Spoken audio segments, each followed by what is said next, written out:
गौतम बुद्ध के मठ का ये नियम था कि उनका कोई शिष्य जब भी कभी बुद्धत्व को प्राप्त कर लेता तब उसे कहा जाता कि एक दिशा में चले जाओ और आसपास के जो लोग हैं उनका ज्ञान वर्धन, उनकी जो आत्मा और चेतना जागृत करने का प्रयास करो और उनको सद्मार्ग पर लाना है। उनका एक शिष्य था जो 6 साल से मठ में रह रहा था और तपस्या कर रहा था। एक दिन वह परेशान हुआ और सोचने लगा कि मेरे गुरुदेव ने मुझे आदेश क्यों नहीं दिया। इसी बात पर नाराज होकर वह गौतम बुद्ध के पास गया और कहने लगा कि मेरी तपस्या में ऐसी क्या कमी रह गई? क्या मैंने ज्ञान अर्जित नहीं किया और अब तक आपने मुझे आदेश नहीं दिया कि जाकर किसी दूसरे जगह पर अपना ज्ञान बांटो, और क्या मैंने बुद्धत्व प्राप्त नहीं किया है? तभी गौतम बुद्ध ने शिष्य से कहा, सुनो, तुम्हें थोड़ा और समय लगेगा, यही समय बिताऊं। ये बात सुनकर वह शिष्य चिढ़ गया और कहने लग गया कि गुरुदेव, आपके ज्ञान में कमी रह गई और आप मुझे ज्ञान नहीं दे पाए। गौतम बुद्ध को लगा कि ये समझेगा नहीं और कहा, ठीक है, कल सुबह पूर्व दिशा में एक गांव है, वह जाना और वहां से भिक्षा लेकर आना और अपना पूरा दिन वही बिताना और कोशिश करना कि वहां के लोगों को थोड़ा सा ज्ञान बांटना और आकर मुझे बताना कि अनुभव कैसा रहा। वह शिष्य बड़ा खुश हुआ और उसको लगा कि अब तो बात बन गई, अब मुझे आदेश मिल गया, और वह दूसरे दिन सुबह पूर्व दिशा की उस गांव में चला गया और शाम में जब वापस आया तो हाथ में पट्टी बंधी थी और हाथ पैरों पर चोट निशान थे। ये देखकर गौतम बुद्ध ने उस शिष्य से पूछा कि ये क्या हाल कर लिया। तब उसने बताया कि आपने मुझे कैसे गांव में भेज दिया और वहां पर जब मैंने भिक्षा मांगी तो लोग मुझे डांटने लगे और भगाने लगे।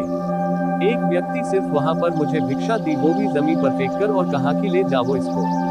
इतने बुरे गांव में आपने मुझे ज्ञान बांटने के लिए भेजा, अब आप मुझे कल किसी और गांव भेज देना, मैं जाकर के ज्ञान वहां देकर आता हूँ। गौतम बुद्ध ये सुनकर थोड़ा मुस्कुराए और उन्हें तो पता था कि ये कुछ कर नहीं पाएगा, और कहा कि ठीक है, अगले दिन तुम किसी और गांव जाना, लेकिन एक दिन के बाद जाना और एक दिन मठ में रुके रहना है। अब की बार गौतम बुद्ध ने अपने दूसरे शिष्य को उस गांव में भेजा जहां आपने उस शिष्य को भेजा था, और शाम में जब वो शिष्य वापस लौटा था तो उसकी भी हालत वही थी और हाथ पैरों में चोट लगी और पट्टी बंधी हुई थी। गौतम बुद्ध ने पहले वाले शिष्य के सामने दूसरे शिष्य से पूछा कि हुआ क्या था। तब उसने कहा कि जिस गांव में आपने मुझे भेजा था वह के लोग बड़े भोले भाले हैं, भिक्षा दे नहीं रहे थे, और एक व्यक्ति ने मुझे जमीन पर फेंककर भिक्षा दी और मैंने उसे स्वीकार कर लिया और उसे आशीर्वाद दिया कि तुम्हारा कल्याण हो। तो वह व्यक्ति चौंक गया और कहने लगा कि आप गजब के इंसान हो, मैं आपको जमीन पर फेंककर भिक्षा दी और आप मुझे कल्याण हो का आशीर्वाद दिया। तब मैंने उसे कहा कि मैं अपना कर्तव्य निभाऊंगा और आप भी बड़े दानी है और आपने मुझे भिक्षा दी है।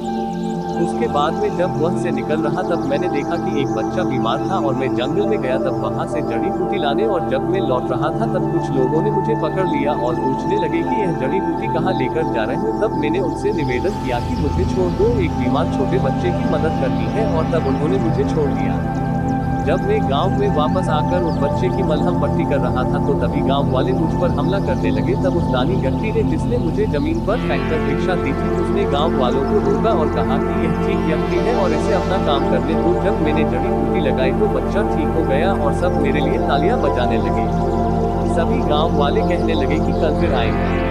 गुरुदेव, मुझे कल फिर उस गाँव में भेजिएगा क्योंकि बहुत बड़े खुले लोग हैं, समझते नहीं है, बस प्यार बहुत है, और अब की बार कोशिश करूंगा कि थोड़ा प्यार और उनके पास पहुंचाने का और ज्ञान उन तक पहुंचाने का। वो सब ज्ञानी तो लेकिन बस जब अनजान व्यक्ति से बात करने में डरते हैं।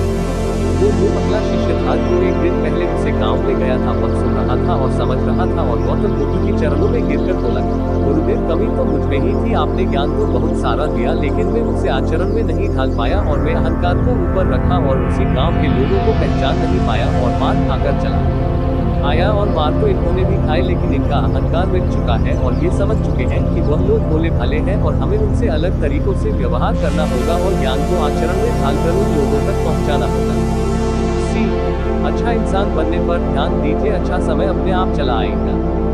हम अच्छा समय लाना चाहते हैं लेकिन अच्छा इंसान नहीं बन पाते हैं और सारी गड़बड़ बस यही हो जाती है।